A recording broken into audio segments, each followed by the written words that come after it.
I did not come here to hear any applause because I don't have many nice things to say. But I want to tell the truth. And I'll begin by saying I am fascinated by the opulence of this gathering, the way it was organized, and his team, because he obviously could not have done this by himself. He's done it so well, and I'm very happy, and I think we should give a big hand to that Aviation voice and Dave. Now, since I've finished that part of it, let me get back to the story. I was seated here and listening to the chairman of the tourist board, and he said something very, very nice, which I knew, and it pleased me more to hear from him right from this forum. He said, we are going to be 3 million tourists by the end of this year, and we are going to be 5 million tourists in 2030. Now, he didn't tell whether it was the beginning of the end of 2030, but let's take it as the end, which means from the 1st of January of 2026, we have 5 years to make it 5 million. I think that's a beautiful vision. I can't see him here, but I hope he's there. And that's the thing that I'd like to hear in this country.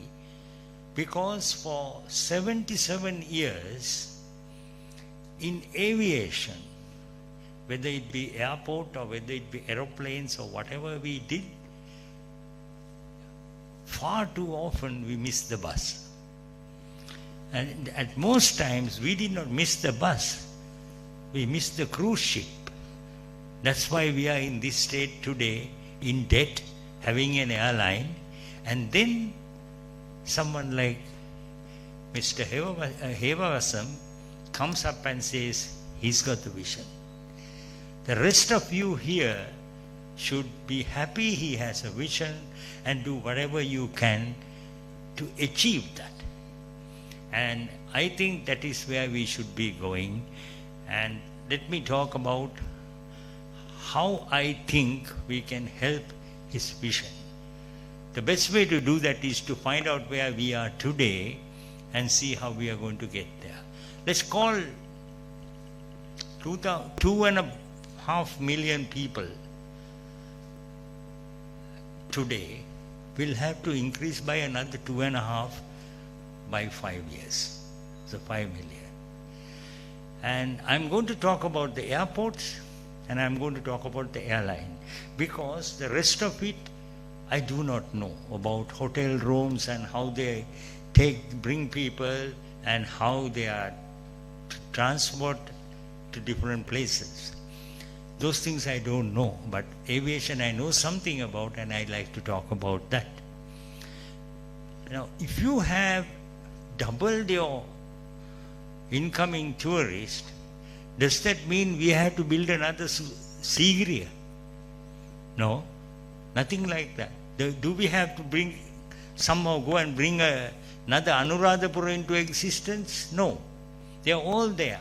Or we have to go to the hill country and then put up some new hills because the amount is very high now, 5 million? No. None of those things are needed. We don't have...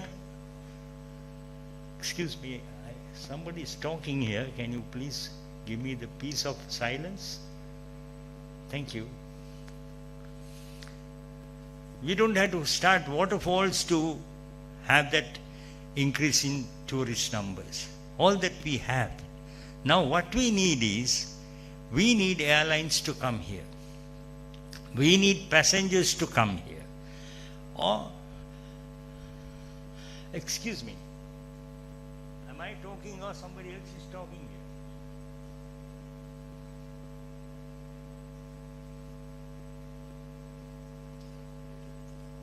What? Then let them coordinate and I'll go home. I'm sorry, please. I do apologize to you all. So what I wanted to say is that if we are going to bring aeroplanes and bring people in, we have a classic example in Mali. Mali does not have a big airline or anything like that, but every airline in Europe is coming to Mali, bringing passengers. And they are quite happy to have those tourists coming in. Unfortunately, that's not what we want. We want others to bring the passengers, definitely. We want Emirates to come, Singapore Airlines to come, Cathay to come, all that. But in our own shows, we have an airline that started in 1948. And 77 years later, we got to take best possible care of it, improve it, to catch this new wave of 5 million tourists. Today, I'm going to give you figures. Of course, I don't know the exact figures, but I know there are people from Sri Lankan Airlines here who will either vouch me or laugh at me. That's okay. We have 24 aeroplanes to cater for 2.5 million people. So in 2030, we need double that figure when it goes to 5 million. So we need to have another 25 new aeroplanes added to the fleet to bring these tourists, plus the other airlines coming in. Point is, 25 new aeroplanes needs 150 crews, which means 150 captains and 150 co-pilots. That's a very big number. The problem is, today I spoke to a very senior training personnel in Sri Lankan Airlines, a pilot, and he told me, unfortunately, we train about only 10 pilots a year. So how do you take care of the 150 pilots we need in 5 years when we are doing 10 a year? We will end up with only 50. First thing, to fulfill that vision Mr. Jayawardena has, the airline has to find a way to train pilots. Not to say there's a bottleneck. Bottlenecks are always there. But if you have a bottleneck, you've got to break the bottleneck. So the first thing I'm saying is that aeroplane coming in from here, we got to start training pilots, training engineers to get those pilots up in the sky. That's what it is, number one thing. And it is not something that is impossible. It is impossible when you don't do anything. That is how we missed the cruise ship all these years. So we got to sit down and work out, and that has to be worked out with the civil aviation. Very important, because they are the custodians of aviation. Then we got to talk to airports and aviation, because they run all the airports. And then Sri Lankan Airlines. But if these three people are talking to themselves in closed doors, forget it. I am sorry to say, Mr. Chairman of Tourist Board, your vision is fine, but you got to have the teams to work together to get that vision. So that aeroplane story has to be discussed at length. I can't do this in 10 minutes and explain to you, but the main figures are, we need so many pilots to be trained. Now don't tell me that we have so many schools and so many pilots and all that kind of fairy tales. We can have schools and we can have pilots, all that, but it all depends on to what level they are operating. The fact remains that Sri Lankan trains 10 pilots a year, and that is the biggest hurdle that we have to jump if we are going to get more tourists coming here carried by Sri Lankan Airlines aeroplanes. That's the first thing. Second thing I want to tell you, we know that 2.5 million people are coming through the airport. 5 million coming through the Bandaranaike International Airport means so many other aeroplanes are coming here. Simple thing. I do not know how well you know this business of aviation, but we have an airport which is very, very good. Runway is very, very good, but it does not have high-speed taxiways. Now let me talk in very simple language to tell you what a high-speed taxiway is. When a captain comes to land and he leaves the runway and goes to the apron, if it is a 90-degree turn, he has to turn that at less than 10 knots. But if you have a high-speed taxiway, he can turn between 50 to 60 knots. That means a very quick out of the runway. If you go to Gatwick, you all know Gatwick, they do 30 flights an hour. 2 minutes to get in and get out. But we, through all these years, have never thought of getting high-speed taxiways. That's a simple thing. That doesn't need billions to put simple taxiways. We haven't done it. Second thing is, supposing we have these 5 million tourists coming with all these aeroplanes, where are we going to park them? Now people, I'm sure there are people from airport authority here, you have to look and say, hey, we got to have parking space to put these aeroplanes when they come. Yes, I am not here to give you suggestions. Suggestions are like fairy tales. Everybody can say that. I am here to show you a possible solution. And if it is not possible, that's fine. But at least I have the happiness of coming and telling you that there is a solution. One solution, very simple solution. Move the Katunayaka Air Force Base to Mattala. Please think about it. I am not talking, I'm not whistling Dixie here. I also know something of aviation. The Air Force is so very important to the country. The pilots are there, the whole Air Force is there. Then we have an international airport that today had about 1 or 2 aeroplanes for the last 10 years. Now what kind of international airport is that? Now that is bad enough. Then you have another international airport called Colombo International Airport, Ratmalana. I'm sure there are people here who are working in Ratmalana. How many aeroplanes came to Ratmalana, international aeroplanes? In any case, it can't take a lot of planes because it has only a 1,400 meter runway. So we are really looking at something that is not possible to have an international airport in Ratmalana when it does not have enough runway length.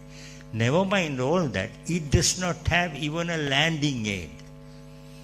Now, if you think I'm talking absolute nonsense, please give me the benefit of the doubt for the moment and go and speak to somebody from Ratmalana Airport and ask him whether he has one landing aid, not 2. And what is the length of his runway? 1,400 meters. Not even a 737 can land on it. So that is a problem. So, if the Air Force takes a whole of Mattala, that cost of maintaining Mattala goes to the Air Force. They can use it. There's a lot of space all over in that area. And whilst they use it, any commercial jet can come there.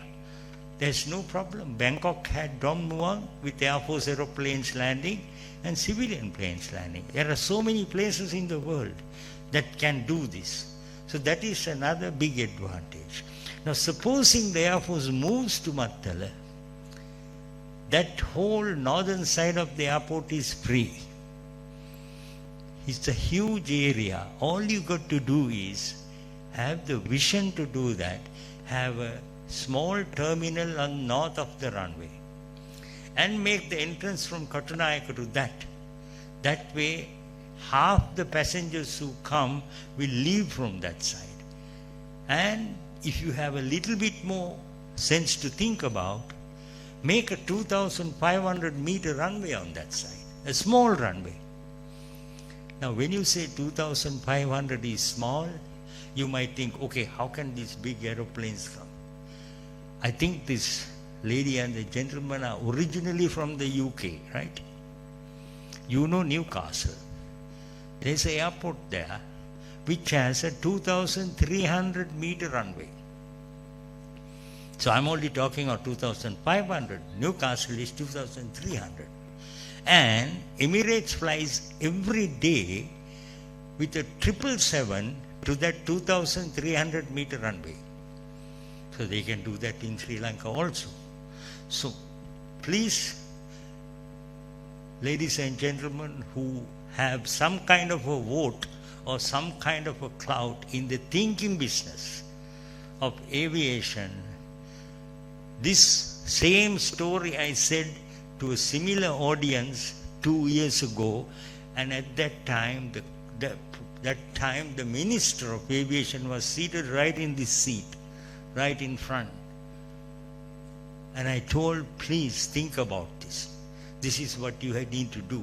Not to have an empty airport in Ratmalana and another empty airport in Mattala and call ourselves great aviators. We are not. There's no applause in this story. There's sadness.